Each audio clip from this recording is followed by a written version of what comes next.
Hey, podcast listeners, welcome to another edition of Nonprofit Lowdown. Today, my guest is a friend, Tom Pyun. He is a consultant like myself after a long career in nonprofits. So, today we're going to talk about so you want to consult because I literally have people all up in my business every day asking how they too can be a consultant. So, Tom and I are just going to pull back the cover.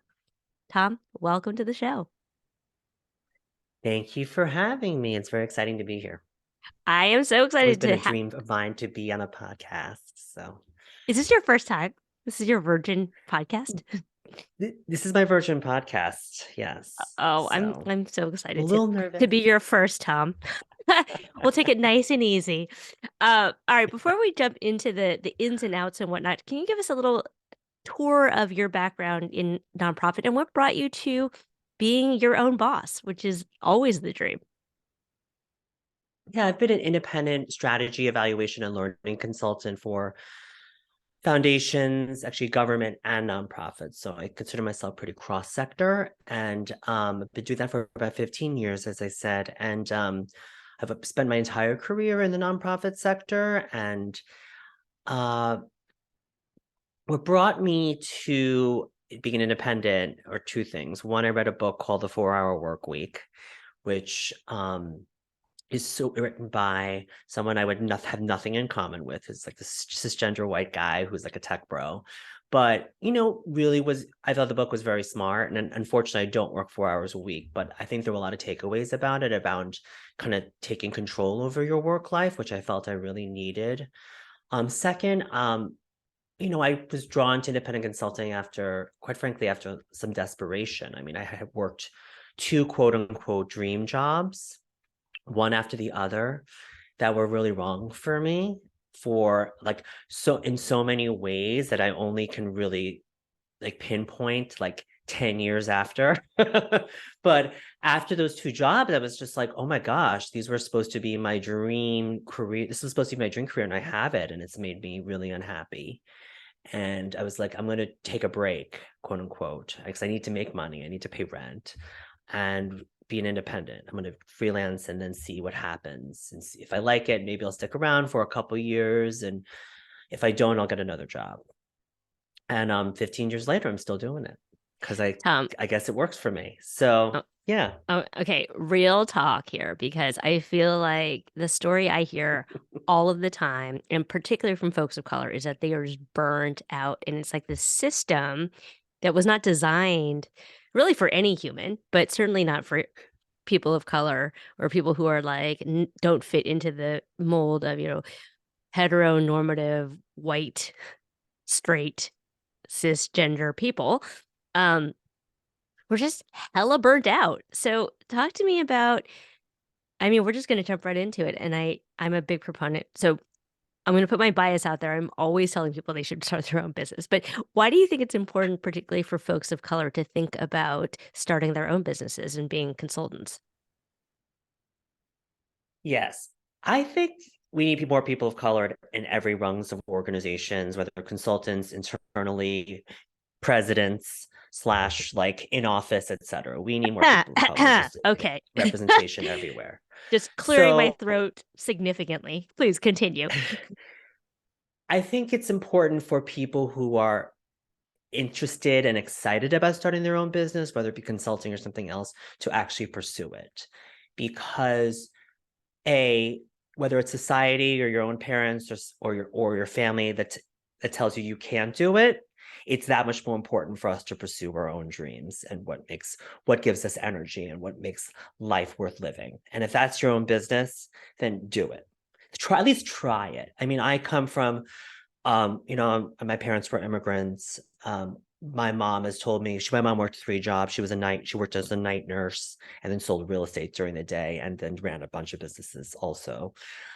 Some successful, some not. So she worked basically 20 hours a day and to raise four kids. And she always said her dream for me was to become a little corporate lawyer and to work in a high rise and have it be clean and to get dressed up every day and not have to like get dirty, quote unquote.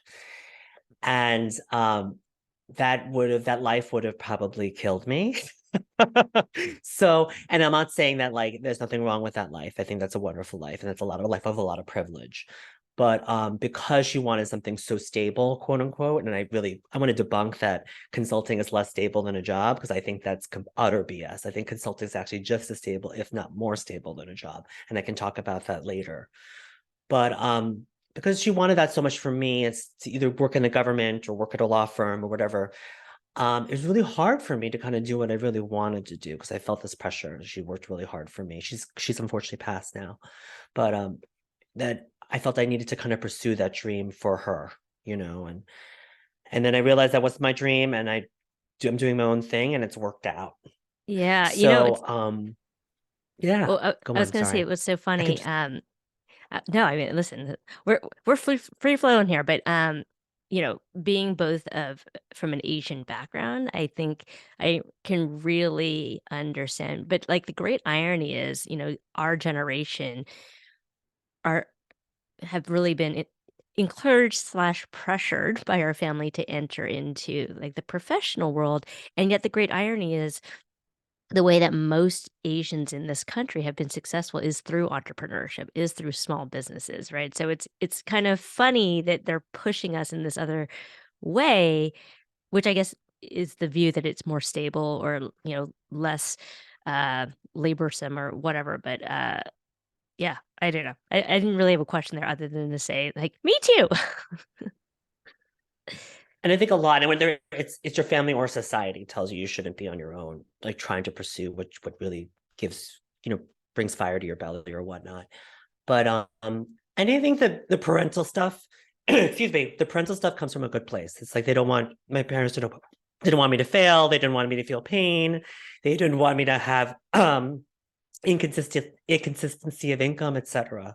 But it wasn't really the right advice for me. So Yeah, at the price of your soul withering. All right, let's talk about it because I am in the similar situation, which is I left a job. I took on some consulting projects as I thought as an interim strategy while I was looking for a job. And then I would like look at jobs and I had 0% desire to do any of them. Um, so so I guess in a way I'm sort of an accidental consultant.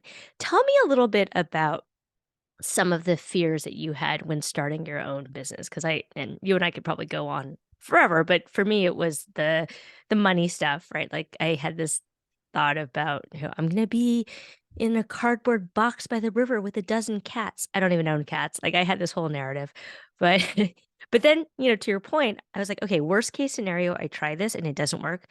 I guess I'll just go get another six-figure ED job. Like that's the fallback. It's all right. I'll be fine. So speak to this, friend. definitely a lot of anxiety about the money. I started consulting pretty young.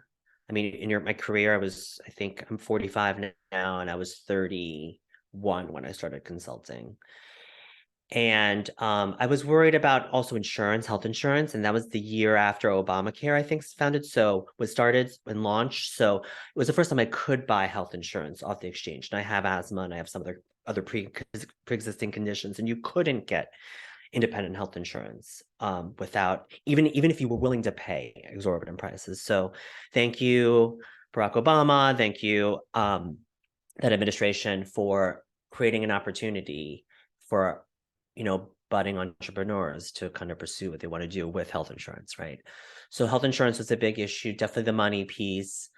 I think the third thing was I just felt like a huge fraud. I had like huge imposter syndrome. Like I would like get dressed and go to meetings, and I'm like, I think I've always looked young, which has been a curse. And I'll say that's one of the biggest challenges with people. Like, you look 9 years old, and you say you want to, help us transform our organization, or, provide this highly specialized scientific skill. And I'm like, okay, I'm gonna fake it till I make it. Try being a That was 26-year-old really tough. executive director. I looked like I I was can't even 12 imagine. walking into the room and I was Yeah. like, "Yes, I am asking you for a six-figure gift." Like, "Oh, you're cute." Yeah. Anyway, okay, Aren't so you adorable? aren't you Yeah. cute? Are you gonna spend it at the mall? Like, no, I'm executive director. Um, I'm a but badass. I'm a badass. I know, but I think there is like that element of you gotta fake it till you make it, because even if people aren't perceiving you the way that you believe that they're perceiving you, there's, like, something about the self-talk in your head. I don't know. I'll speak for myself, like, "Am I allowed to do this? Like, who do I think I am charging this money for this service? What if I'm a fraud and, like, they're gonna be mad at what they get?" I don't know. Do you have play that tape in your head? Definitely. The only thing that really got me over that is, like, of course, like years of therapy and experience, and probably EMDR, somatic healing. You name all the different like healing modalities. I've done it. I think what also got me over the hump, especially initially, was a deep hunger. I had to make it work. I was interviewing for jobs. I lived in the Bay Area at that time. I'm in LA now, but I was interviewing for jobs, and I do inner job interviews over the years because it kind of helps me remind me why I'm doing this. Like, oh, I don't really want that. And then I'm like, I find it I didn't get the job, and I'm like, yes, thank God. But it's like the whole so the other options I had were entailed commuting from San Francisco down to Silicon Valley, which is like an hour and a half drive each way, and hellacious. And I didn't want to do that. And so I was like, I gotta make this consulting thing work because I'm living at the time in the most expensive region in the country. And I wanted to be there at the time. And I need to make this work because I don't want to go back to living abroad and doing the whole international development thing. I didn't want to go back to a firm. And so I needed to make it when I was hungry. And I think people, when I first met them and I started doing kind of the business development rounds, people like, oh, you're hungry. And I like that.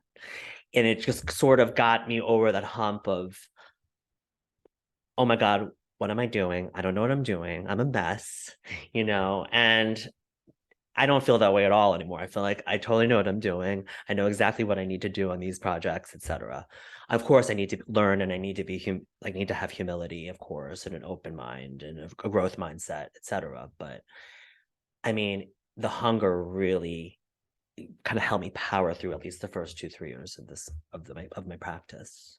Yeah, I 100% agree with you. It's like once you taste the freedom, you're like, "Oh, I could never go back." Like, I am uncaged.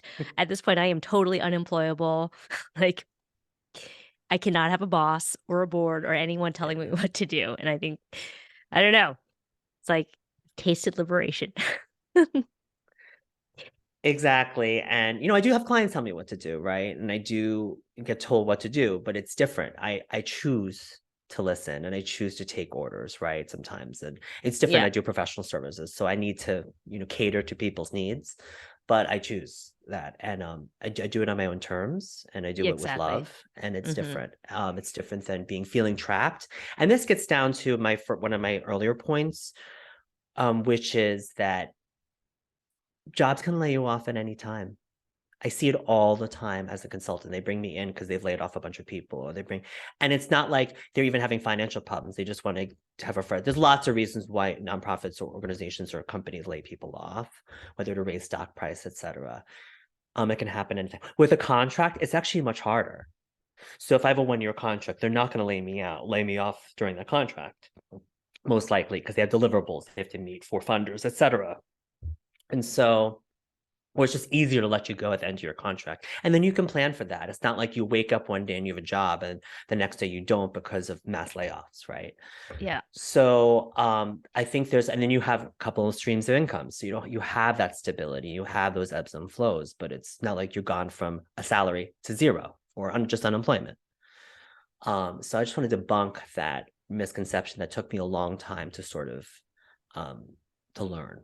Yeah, I mean, I couldn't agree with you more. Like, at this point, I'm 4 years into my practice. I'm making almost 3x the amount of money I ever made as an executive director, you know?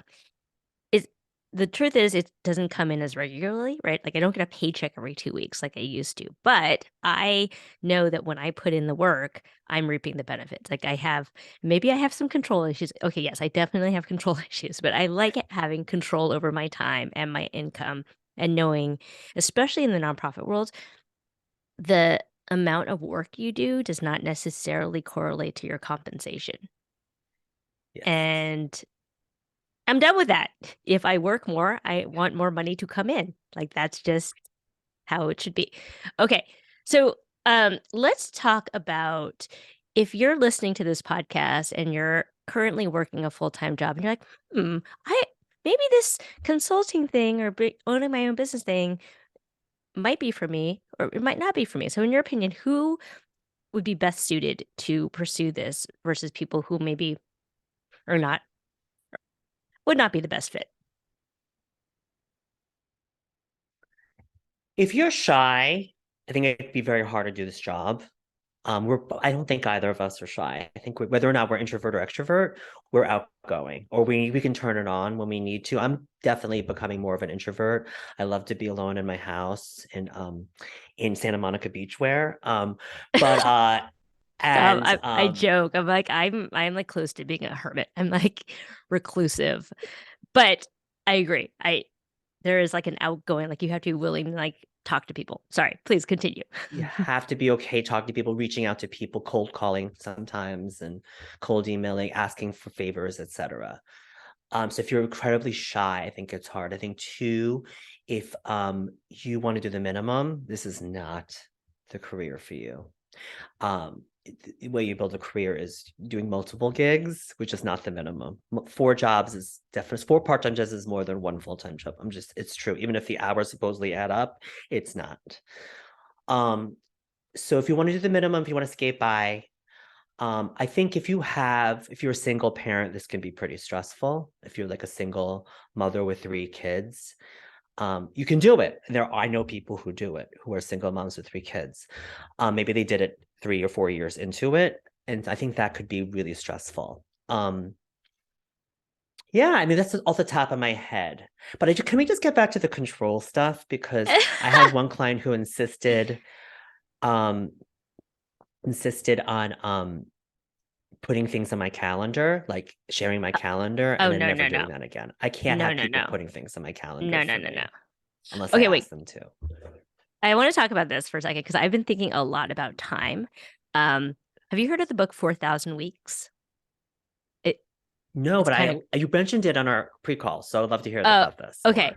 So actually haven't read it. I've listened to the podcast interviews with the author, but essentially, on average, we have 4,000 weeks in a lifetime. And when put in that context, you're like, "Oh my God, what am I doing with 4,000 weeks?" Like it really I think it drives clarity because I'm like, I'm not gonna do stuff I don't wanna do if I only have 4,000 weeks on this planet to live my life. I'm gonna do the thing I wanna do. I'm gonna work with the people I wanna work with. I don't have time for the bullshit. I don't have time to, like, waste enormous amounts of time surfing, Instagram or whatever. Like, I gotta get to it if I wanna make the most of the 4,000 weeks I have on this planet, and I think if you are if you have that itch in you, do it. You only have 4,000 weeks to live your life. And try it. I think both of us came into, if you want to try it, right? If you have to feel this itch to try it, like me and you both came into this world thinking it's temporary, right? And we turned into something um, permanent, right? I want to get to the chat question, which someone said they are a single parent, and I think there are ways to mitigate risk to joining this, but to entering this business, which is if you have a nonprofit job or a government job, make that your first client. When you're leaving, and if your boss likes you and they love you, say, I want to stay half time and on a contract and make that your first job. I Ooh. did that. That's what I did. When I left government, they said, we're your first client. And they gave me a contract. They said, work from home. And I did that. And I did that while I started my business. And and I've learned over the years, for me at least, and this is not for everyone, always having an anchor client, like a client that provides 50% or more of your income for the year, or can support you 50%, because you can go to 300%. The sky's the limit in this world. But is really critical. I think the times when I've had a really piecemeal portfolio of like smaller gigs, 8 or 9 small gigs, I felt the most sort of dysregulated in terms of like how I felt about my business. So, and that's just how I've managed kind of the income piece and the income flow piece. So, Yeah. I think there are ways to go into to de-risk this leap, and that's one. Yeah, and I would say the other, strategy I offer to people is while you have your full-time job, bring on a project. First of all, just to see if you like it, right? Because it could be that you get into it and you're like, "I actually don't like consulting." Um, but having at least one project as the kids say, a side hustle, um, will help you as you transition. So maybe you have, like, 2 projects lined up when you put in your notice. So but leads me to the next question, which is how have you been sourcing clients? Because I think that's the anxiety a lot of people have, which is I'm going to start offering services and literally nobody will hire me to do anything. So, how have you done that? I think there's like when I first started and there's now. Now I do almost nothing. I'll be honest, like people just come to me because I've been doing this long enough, and that's a relief. The first 2, 3 years, I talked to everyone I know. I made a gigantic Excel spreadsheet of I make 100 contacts, people who are decision makers, people who aren't decision makers, and just tell and email everyone you know you want to do consulting. And this is what you want to specialize in. I mean, that's another lesson learned. I didn't really specialize that much, and now I'm a little more specialized. And that's okay because I had to figure out what I was really good at. Um, and I think that was really great. And I spent probably, I don't know, a couple grand on coffees and lunches that completely came back to me and were a complete tax write-off or 50% tax write-off for meals and drinks. And built a lot of friendships that way too. And it was hard. It was hard to go out and hang out with people. And then at the end of hanging out, it's like a regular hangout, right? Kind of like this.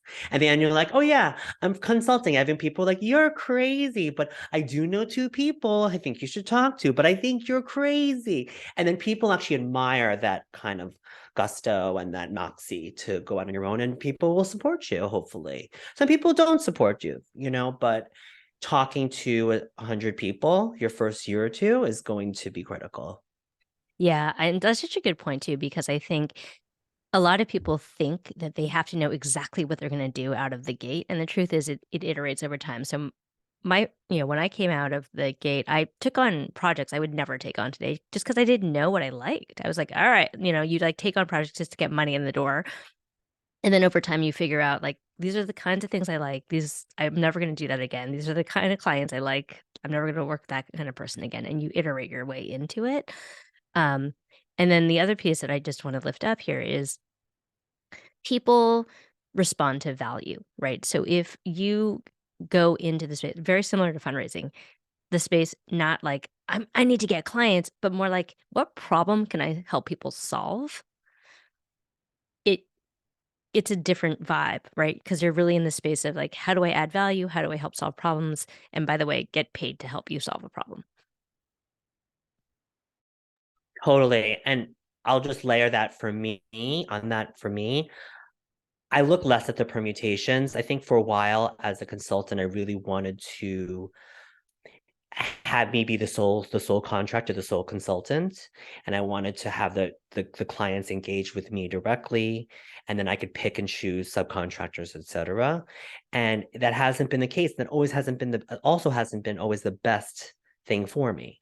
I've worked for other consultants too. I've subcontracted with other consultants for a piece of work. I've teamed up, and that's been actually some of the more lucrative and positive experiences I've had, just creating these collaborations, whether either small shops or even larger shops I've consulted with.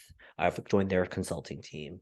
Um, I partnered with folks. I've been like a shadow person, like the person with this a very senior consultant who's been in the field for 30 years. And sometimes I'll do all the work for her and she does all the client facing stuff because I actually prefer that a little less. I like just actually to do the work.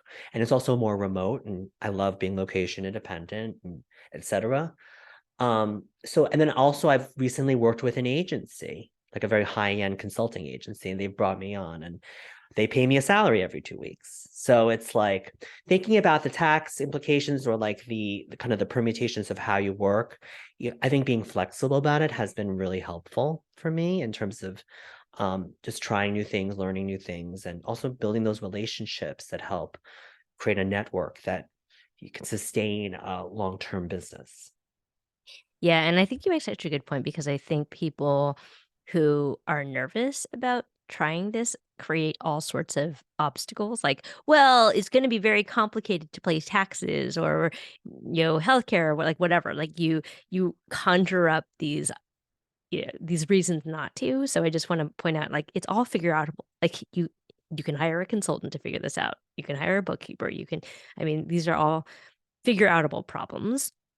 Um, so you say that you don't do much in the way of um, sort of prospecting or bringing in leads. Is there anything that you're doing as far as marketing yourself to like keep the awareness warm? I can talk about what I do, but love to hear more about what you're doing. Of course. I mean, I created it over the summer last year when I was in, so last year after I got vaccinated last year, I was like sort of, I mean, we don't talk about this. I was in a very low place, very dark place after the pandemic. I was too isolated. I wasn't that motivated. It was tough time for me, as it was for many people. So I went to Bali to just sort of reset, and which is, total privilege flex, etc. But I really wanted to write a blog, and so I wrote 4 blog entries, and I worked with my business partner on that around our kind of interactive digital reporting business. And I, I had to really kind of learn social media. Like I had to post on LinkedIn, post on Medium, post on Facebook and Instagram, etc. And I got a lot of positive responses, and I got like 2 job interviews for jobs I didn't really wasn't excited about, but I was like, talk to people, right? Talk to everyone. And I got a consulting gig out of it, which was a really cool one in Boston, and working remotely, of course. And so that was really it was also really fun to kind of talk about what I've learned in my specialty, and like what I think needs to be improved in the field. There's a lot that needs to be improved in the field. So that was great. I think staying in touch with people is really important too. Just like ongoing, like have check-ins with people you like. Just doing that is really important too. Um, so yeah. Yeah, And actually, that I want to hear about you and what you're doing, because you're such a marketing badass, and I see what you're doing and all the polish that goes into it and all the work. So I want to learn from you. oh my gosh. Okay, well, I've iterated my way into it, and this is like not I'm always learning, but basically, I started my podcast in 2018, really mostly out of a selfish desire to want to talk to people. Um, Especially in New York City, I have so many amazing leaders who are friends, and it's like that New York thing where you're like, "Yeah, yeah, yeah, we'll get coffee," and like you never do. So I was like, if I have a publishing schedule and I have to put a microphone in your face, like we got to make this happen. So that was really the impetus, and I think it's been a big driver of, getting people into my ecosystem. I also have my weekly newsletter. So, for all of the folks out here thinking about starting your own thing, your email list is gold. Like whatever you do, you should be driving people to your email list because that's what you own. I think a lot of people think that if they have like a bajillion followers on whatever social media, they're good to go. But the truth is, like, they could flip the algorithm on you tomorrow and you don't know any of that information. So there's that. And then the last thing I would just flag is, having, I mean, 1 or 2 social media platforms that you go deep on. And I when I first started, I was super overwhelmed. I was like, "Oh my god, like, I could do Facebook, I could do LinkedIn, I could do Instagram, TikTok, Twitter, blah," you know? It was really overwhelming, and so I just decided that LinkedIn was gonna be where I would live, particularly given the kind of demographics that are on LinkedIn, and that the rest I would just bless and release, like, they did not spark joy for me, and so, I have about 14,000 followers on LinkedIn, but on the other platforms, I'm just, like, toast, like, no one knows anything about me. So, those are a couple key things, but, above all, I would say consistency is the number 1 thing. So, if you have a newsletter, if you have a podcast, like, it has to be regular. Like, everyone knows Monday morning, that podcast is gonna be in your inbox or whatever it is. Every Tuesday morning, I'm gonna have that email to you. So, um, yeah, man, the content beast is real. You gotta feed that machine. And that's how I found you, actually, LinkedIn. So going deep with one social media platform worked in that way. I mean, I guess you showed up in my feed and you were looking for podcast people, interviewees, and I just jumped in your inbox and I was like, please me, please me. I mean, oh my Pick gosh, Tom, can I me. just tell you, I put a call out particularly for folks of color, and you are the only person who DM'd me, which I also think is like a problem because I got no disrespect, but like I got white dudes all up in my inbox raising their hand all the time. And I'm like, okay, the world is turned enough. Like, we're good, right? But often when I approach people of color, particularly women of color, to be on my pod, the first response is like, really, me?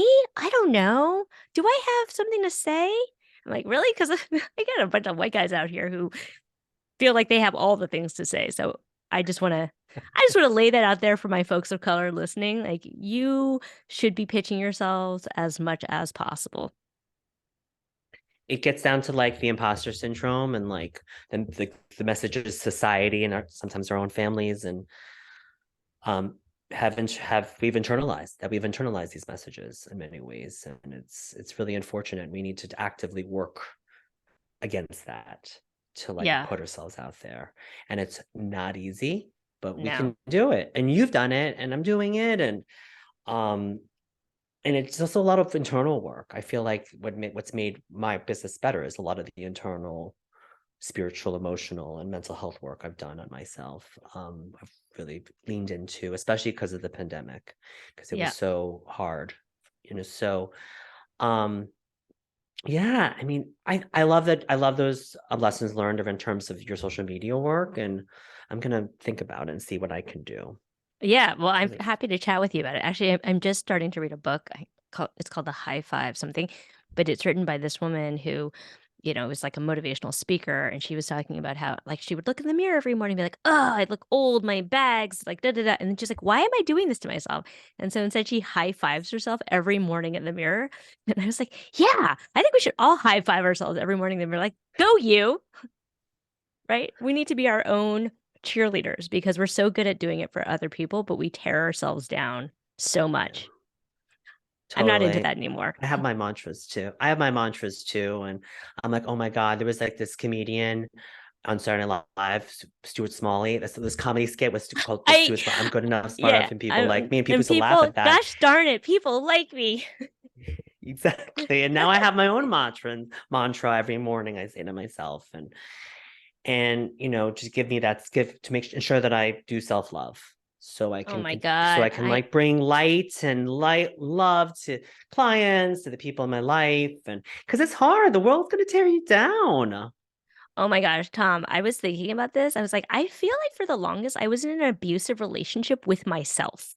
You know what I mean? I would like say horrible things to myself. And I'm like, wait a second. I wouldn't put up with that if someone else said that to me. Why am I saying it to myself?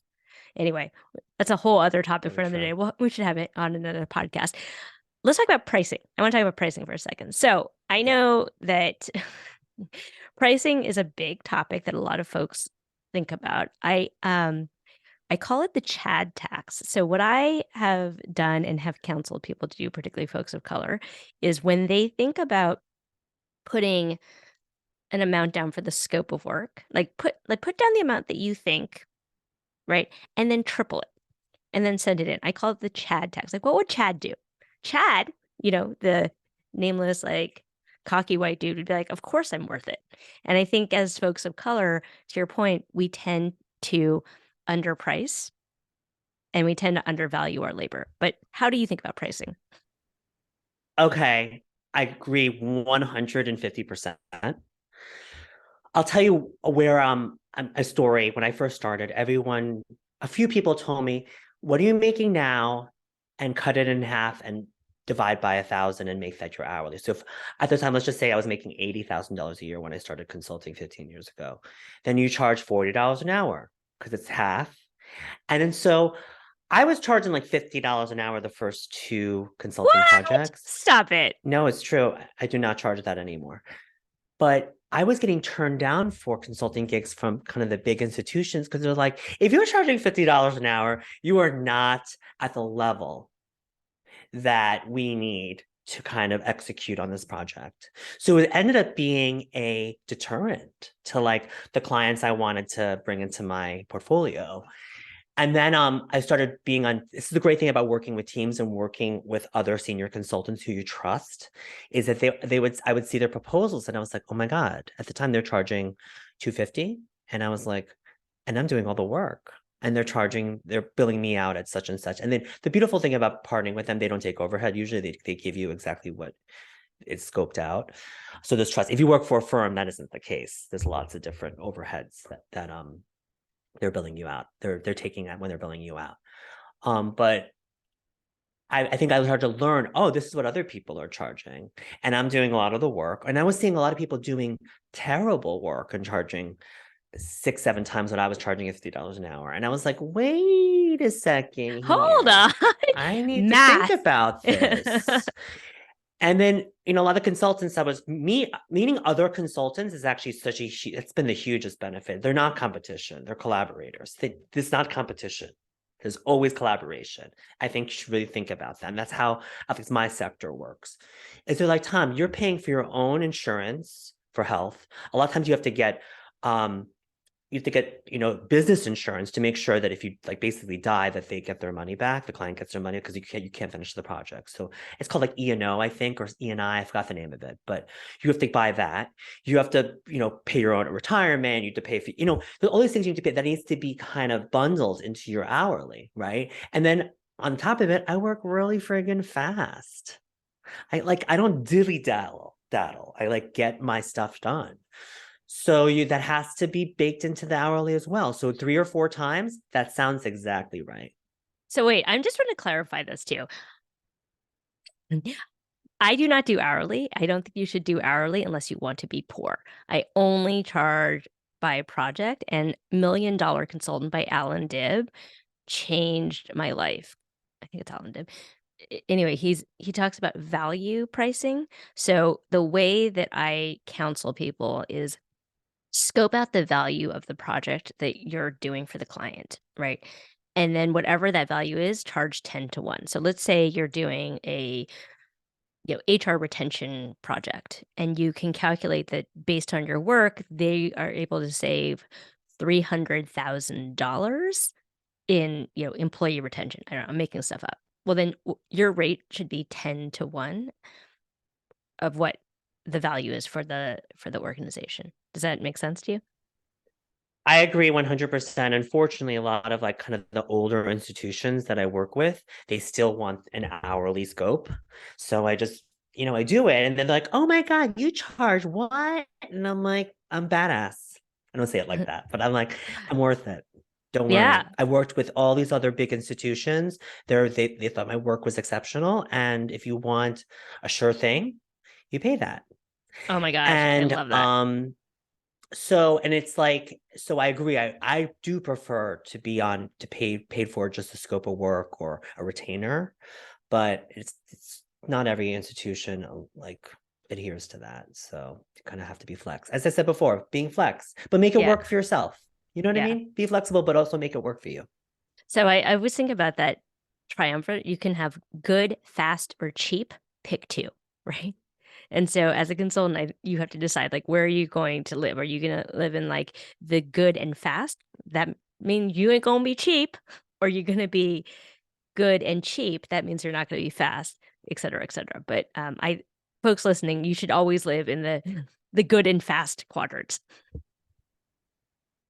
I know good and cheap. I know one good and cheap person, and her life is completely unmanageable Oh, because she yeah. has her schedule. I don't know how she lives, actually. I don't know how she manages her life because she's a year behind on all her projects. And I'm working 60, 70 hours a week. And if you're doing this to work 60, 70 hours a week, I mean, that's not really, it's, I don't know. That's not what one of the reasons I want to do this so I can manage my life better and have a Mm-hmm. life and not live to work, but work to live. And Yes.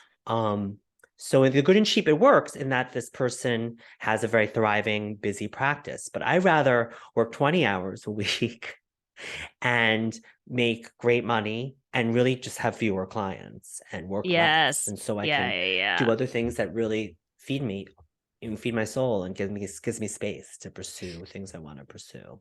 Okay, let's talk about clients for a second because I agree with you.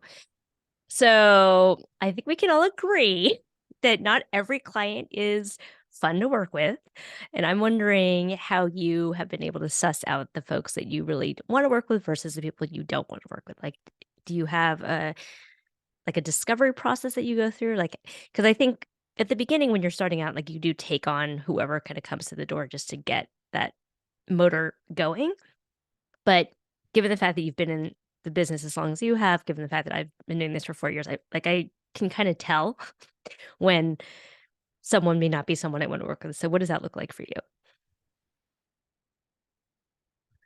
I mean, I think that I mean, I look at their website, I look for values around racial equity, if that has to be there. Something about diversity, equity, inclusion, racial equity. They have to be on some institution has to be on some journey toward racial and social justice. If they're not, it's gonna be, I know it's gonna be a rough call. It's the values thing. I think second, getting back to your wheel or your triumvirate of good, fast, cheap.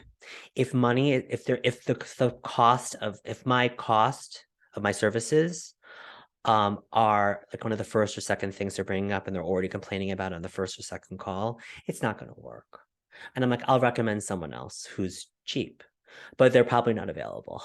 I'll just be honest. And then, so I mean, I consider myself at the higher end of quality. And so I want to, that's just the way it is because I'm good and I'm fast. Um, so if you're really balking, like, oh, we only have $5,000 to do this gigantic strategic plan. It's going to take 9 months. You have to talk to all of our board members. I'll probably be like, oh yeah, either I don't have time, or I'm not the right fit. Um, so I think that's second. Usually that's the second piece. Like if they're already talking about price and they're really caught up on budget, like keeping their budget as low possible, that's usually just that eliminates half of my leads. Um, and that's okay, you know? Yeah. I I always, so I don't actually do one-on-one client work anymore, but I always interview people who apply to my podcast or apply to my accelerator because I wanna make sure that we're on the level. Like, there's just something about the energy exchange, like, if I feel like you're coming from, like, a positive generative space versus, someone who I feel like, we're not, like, aligned energetically. I know I'm in California, it's very woo, but, like, I feel like there has to be kind of that energy exchange of, like, are we feeling each other? Are we vibing? Or do I feel like it's a struggle to talk to you? Because if it's a struggle to talk to you after the first call, like, it's always gonna be a struggle.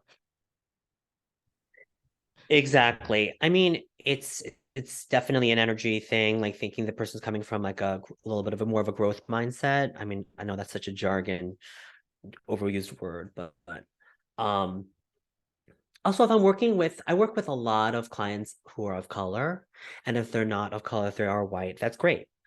But there has to be some evidence that you've done some work, or you've thought about it, or you care. And usually you're not even talking to me if you're a white person who hasn't done any work around, racial privilege, etc. You're probably not going to talk to me. Let's be real.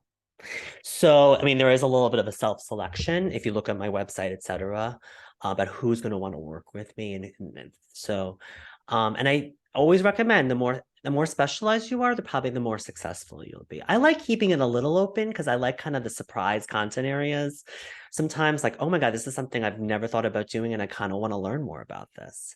So, the skill sets are always sort of like is always this like in alignment, but sometimes the content that folks Yeah. are working on is out of left field, and that's exciting.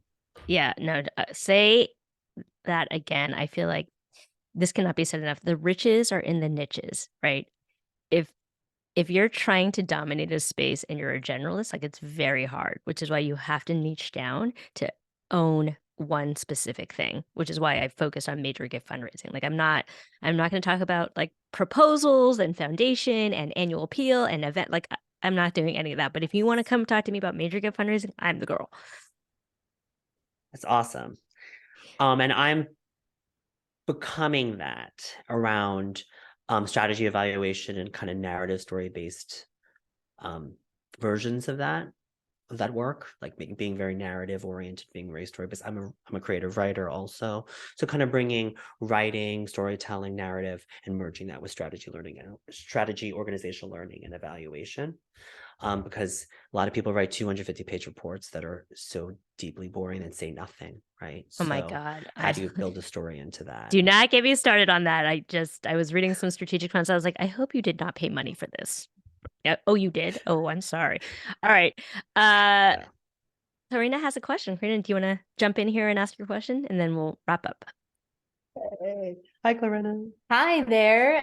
Thank you so much. This has been fantastic. It's almost like watching two friends just kind of chat, and I'm just like, oh yeah, tell me more. This is great. So I think I have kind of been in the nonprofit field in different ways. So I was a donor for a long time to a cause that I felt very close to for suicide prevention. Um, and then I ended up kind of through that realizing that I was really good at fundraising as being a donor because I was fundraising for like a walk, trying to just get people more involved. And then now I've been in the fundraising field for a while and I've played a few different roles so far. But I think one of the things is like eventually the goal is to become a consultant other than joining a board, which is the extra thing that I'm doing. So I've played a couple different roles. I'm like going to the AFP icon. I'm kind of getting all these different ways to learn more about fundraising and joining another board for a different nonprofit. What are other ways that would benefit me to find that niche and to like really understand? Because I know that I'm not ready now to become a consultant because I feel like I don't know enough and I don't have like the niche. But I feel like the more I will learn, I'll eventually get there. I just didn't know if there were other things that I should add on other than networking and like all the other facets that I could do. Yeah, I actually have a really good recommendation for you, Karina. The thing that I wish I had done earlier, hire a coach, like a business coach or someone who can help with entrepreneurship, because I feel like I was an accidental consultant and I learned a bunch of stuff. But honestly, if I had just bitten the bullet and hired a coach to help me through it, I would have been so much further ahead in a much shorter period of time. So that's my big thing. What about you, Tom? I'm going to push back, and I think that you do have enough to offer as a consultant. And if you want to do it, of course, if you feel it's the right time in your life, I think you do know a lot. It's just about, that confidence. I don't think I ever would have, no matter how much more time I worked a full-time job over the past 15 years, I don't think I ever would have woken like I feel like I know so much and can be a consultant because I'm not a narcissist or a sociopath. I think that like a lot of people feel that way. They don't feel like they feel they're waiting to know enough. And I bet you do have something to offer.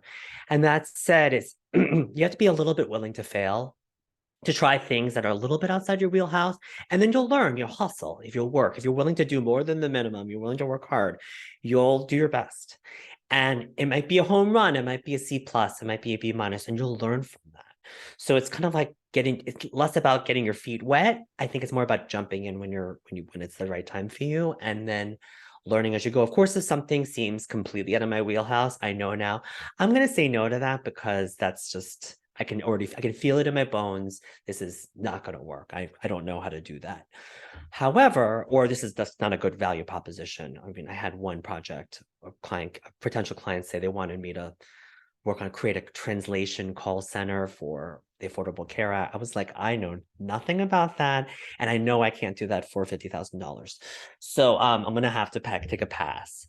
But if you feel you like kind of can do it, you probably can do it. It's just about being willing to learn and also being a little bit open to failure. I'm like a classic type A overachiever, and I don't say that to brag. I say that as it's a real liability because now I'm realizing it's okay. Not every project has to be a home run. I'd say 80% of them go very, very well and 20% don't. And I let people go. I've learned to fire clients. Oh my That's gosh. only in the last 5 years because I'm so codependent. I think I can fix and save everyone. So and also I'm willing to fail. I'm willing to be like, you know what, I fell short. And that's okay. I'm human and I'm still a good person. And people, Yeah. okay, gosh darn it, people still People like like me. So Yeah. No, I agree. I think there's got to be some chutzpah here to like do stuff and be willing to fail. And I think if I had to give myself advice as a little baby ED is like invest early and often in things that will take you further. So, for me, I've spent tens of thousands of dollars on, personal development and coaching. And right now I'm in a mastermind group, right? So like you really have to invest in the brain because that is your, main vehicle for wealth creation. So, you know, so to frame it up for you, Karina, it's not that I think that you don't already know the stuff. I'm pretty sure you have a lot of expertise and knowledge you already have. They're just some things around frameworks and practices that you could save time not having to learn on your own because there are people who've already figured it out. Okay. We got to wrap this up. This is so fun. Tom, last thoughts about what advice would you give to your little baby consultant self if you could go back 15 years from now? I mean, I've just kind of stuck on this whole it's okay to fail. I mean, I think as a person of color, as a child of immigrants, as from parents with pretty high expectations, as a child who's queer, as a queer person, there's a lot of kind of forces that made it too scary, too painful to fail. And anytime I did have I came up short because I'm human. I was so hard on myself. It was like I murdered like a baby animal. I just was, and it literally I just made a mistake, or I was working a lot of times with really difficult people, especially at jobs. I had really difficult I attracted like basically like you know my parents as bosses. And so You mean the immigrant parent that is never going to approve of you because you never do enough? yeah.